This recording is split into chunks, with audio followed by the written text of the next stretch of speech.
Could we see Carl Edwards join the media side of NASCAR in the future? Plus, a week away from the Daytona 500, let's look at the drivers attempting to qualify for the Great American Race.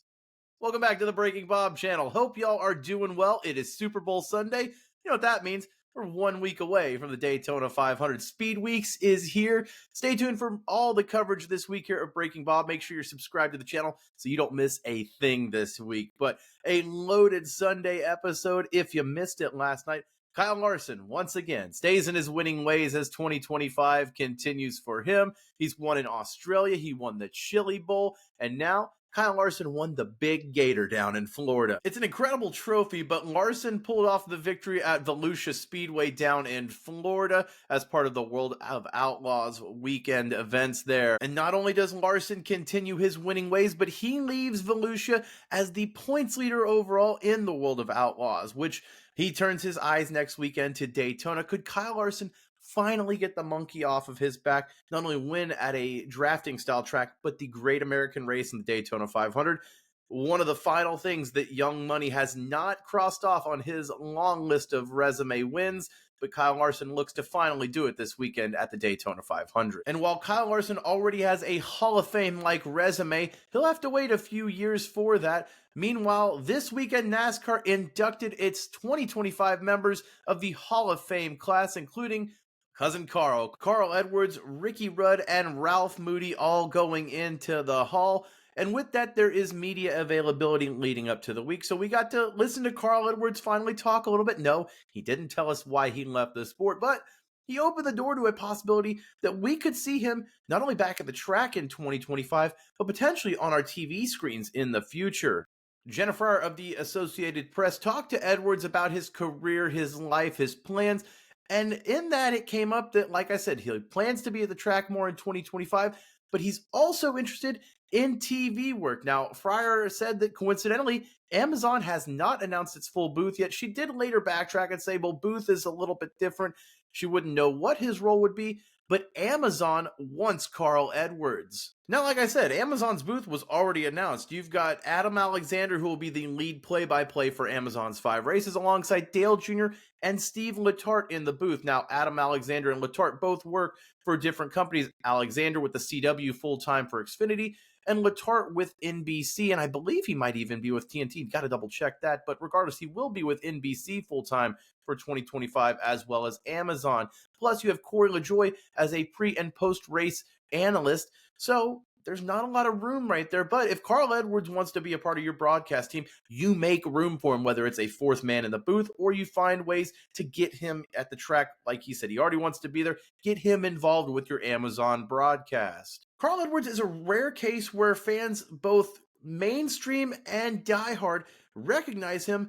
And as diehard fans, we're just clamoring for any sightings of Carl Edwards at the track. Now, I know a lot of people have been talking about Carl Edwards jumping into Kyle Larson's car for North Wilkesboro in the All-Star race. He kind of kicked around that idea, said, I'm not saying no, but this is definitely a more realistic approach for Edwards, who maybe wants to be around the sport more without actually getting in the car and risking his health and his well-being. Regardless, though, I think it's something to monitor that Carl Edwards is at least out there kind of teasing us, not only with the Kyle Larson All-Star comments, but now saying he wants to potentially be on TV, wants to be more at the track.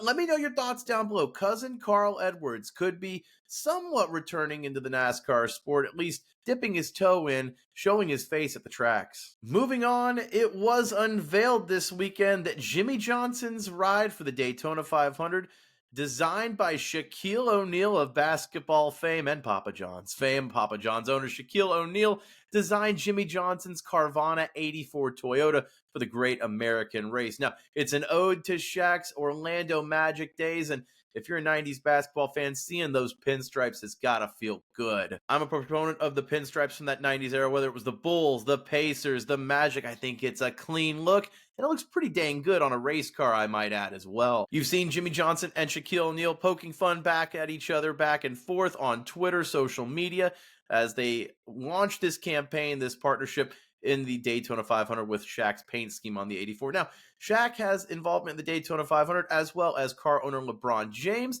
and Michael Jordan. So 3 of basketball's biggest names will have at least some sort of ties to the Daytona 500. I think that's very, very cool. And with Jimmie Johnson being one of 9 open entries for the Daytona 500, he'll have to compete against the likes of Helio Castroneves and a Chris Stapleton-sponsored Junior Motorsports entry, among other entries. So with it being race week, I figured it'd be a good chance to look at all 9 open entries that have been announced. There's 4 open spots available for the Daytona 500, and let's just go ahead and see the likelihood of who could qualify into the Great American Race. Now, out of those 9, I have 3 different tier groups, so let's just jump right in to the long shot group. Now, 3 drivers in that long shot group: NY Racing's number 44 entry with JJ Yaley, the number 78 Live Fast Motorsports entry with BJ McLeod, and the Beard Motorsports number 62 with Anthony Alfredo. Now, Alfredo and McLeod, I think, have a little bit better chance with speed compared to Yaley, but what they're competing against with some of these bigger teams, I don't think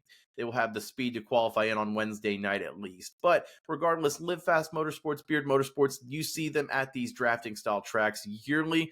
They're not just a start and park. They're here to compete, and BJ McLeod even showed last year that he was at least able to run very well for a portion of that Atlanta race. I believe it was Atlanta at least. Double check me on that. But regardless, there was a race last year where BJ McLeod was competing in the top half of the field before he tagged the wall. That really just ruined his day. And, the margins are so tiny, especially for these smaller teams. So I think those 3 unlikely to qualify their way in, but you never know what happens on Thursday night. That Thursday night is when everything can happen for these open cars, whether it's the money team a few years ago with Kaz Gralla limping their way in, Jimmie Johnson last year on a last lap pass. You just want to put yourself in a position. Now, for Wednesday night, it's a little bit tougher for that speed, but there's 4 cars, I think, that have a chance if things go right, is how I'm labeling this group. If things go right. And let's lead off the number 66 of Chandler Smith in the MBM entry. Now, it's, I guess, Garage 66 now. It's not Mike Wallace either, but Chandler Smith gives them a much more competitive shot in that car. He ran very well in the Xfinity Series last year as he moves to Front Row Motorsports full-time in the Truck Series for 2025. Pair that with Corey LaJoie of Stacking Pennies fame. He'll be in an open entry for Rick Ware Racing Stacking Pennies Performance, that 0-1. Listen, anything can happen. It depends on how fast that Fords have these race trim going for these cars. It's a possibility that Corey LaJoie qualifies in. I just don't think it's as likely. And compare that with the 2 Toyotas he's against in this group: Martin Truex Jr. in the Tricon entry and Jimmie Johnson with that Legacy Motor Club 84.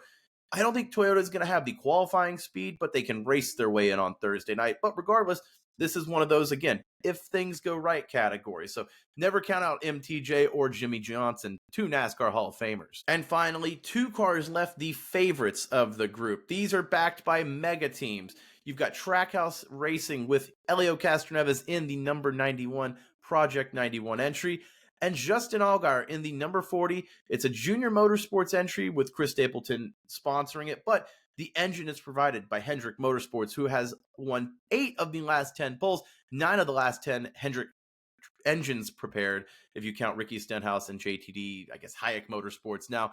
So in the last 10 years, if you have a Hendrick engine, you have a very good chance of being fast on Wednesday. So something to watch there, I think, is Allgaier.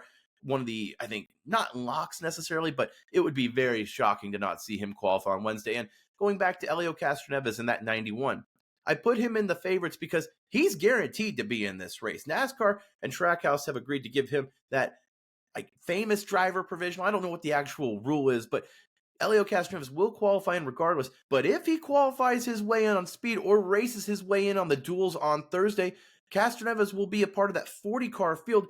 If he doesn't qualify one way or the other, he will be entered in as a 41st extra car. So there's a chance that Trackhouse and Castroneves take away a spot from one of these open entry cars if they race their way in.